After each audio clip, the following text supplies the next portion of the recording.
This is a 1922 Underwood 3-bank portable typewriter.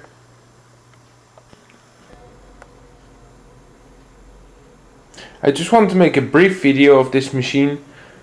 It's the smallest typewriter I've ever worked on that's almost 100 years old. This typewriter is really very small if you look compared to my hand or a comic book, for example. This really is the laptop of its day and age.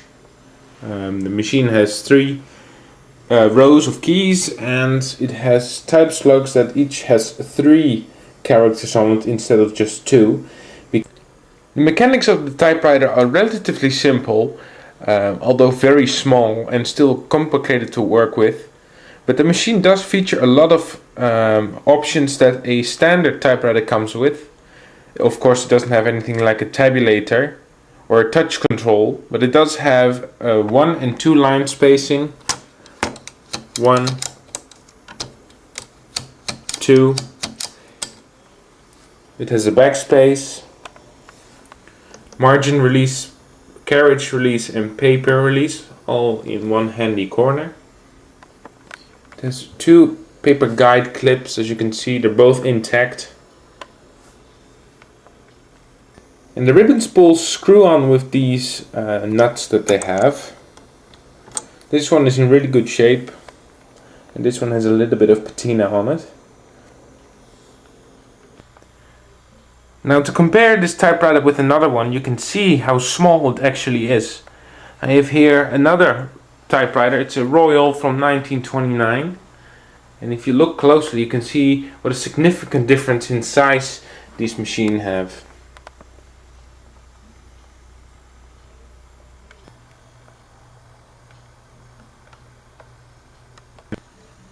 I went over this machine and I cleaned it. I tried to repair the problems as good as possible. My friend wants to use this machine, and therefore it has to be in as good as possible working condition.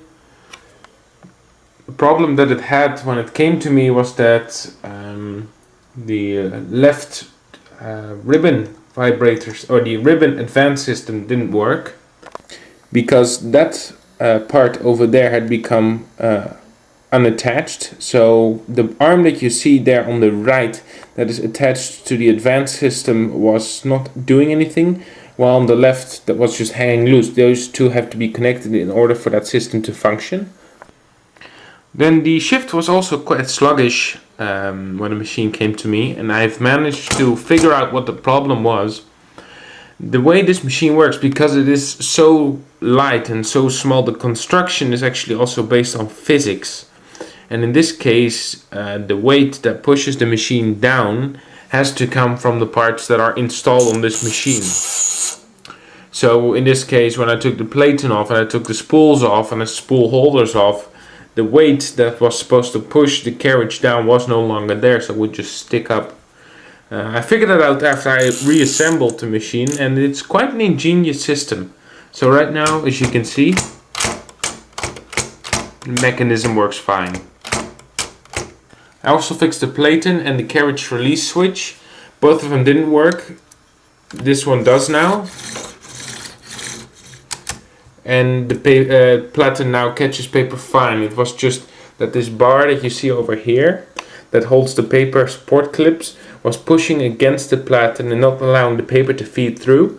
So I bent it out a little bit, and that has done the trick perfectly, so it works fine now. And there were a couple of things that I didn't manage to fix.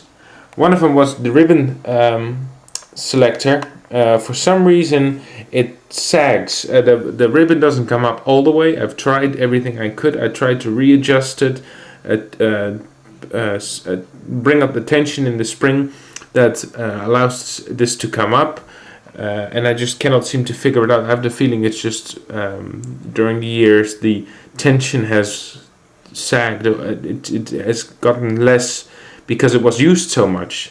So in order for the machine to make a full print, you have to have it on red, because on blue it won't print the letter entirely. It will miss the top part, And first I thought it had something to do with the carriage being out of adjustment in any way, but that wasn't the case. So what we do is we just turn it to red, as you can see, and then the letters will print fine, as you will see in the typing sample.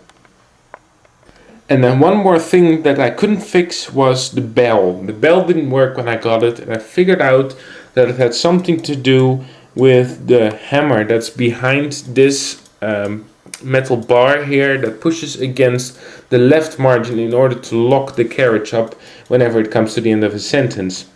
So I worked around with that. I couldn't adjust it right in order for it to make the bell chime, and I couldn't figure out why. And it turns out that this particular part, as you can see, that's supposed to go in here on that particular pin, is missing another pin in order for the spring to hold its tension, push that bar back, and allow this particular hammer that's behind this metal plate or bar that you have here to hit the bell and make the end chime to indicate the end of a sentence.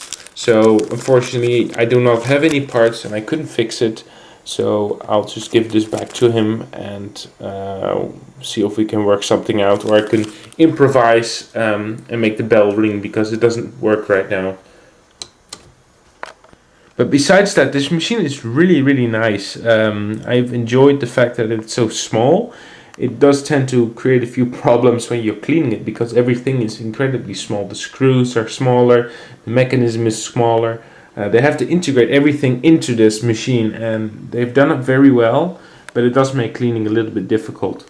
But cosmetically it's in really nice shape. As you can see, all the decals are here on the back.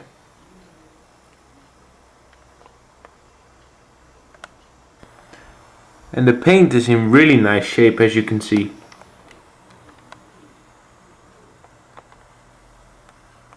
The gloss really stands out. The other side has a few chips, but still very beautiful. Despite its size, the typewriter still takes 8.5 by 11 paper and takes 1/2 inch ribbon with normal size spools. These particular spools come from another Underwood from the late 30s, and they fit perfectly.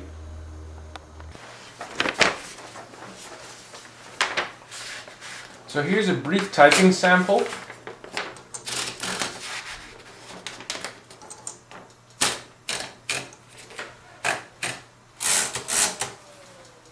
And as I said, I have it in red now for it to make a good impression on the page. And because this is a 3-row keyboard, it has a caps shift key and a figure shift key. So the caps is for capital letters, figures is for numbers and symbols. And here's the backspace. Yeah. Wait, already made a mistake.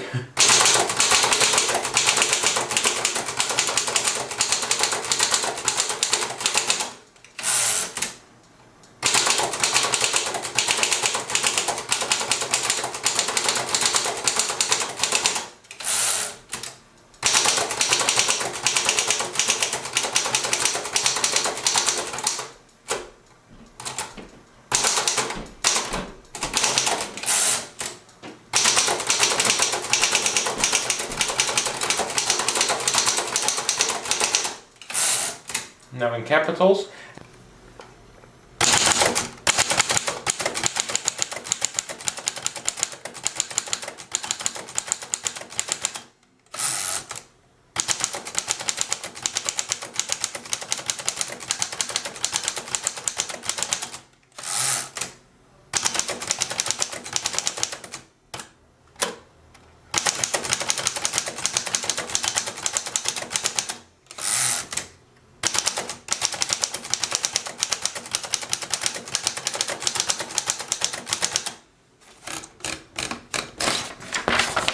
And here you see a sample of it.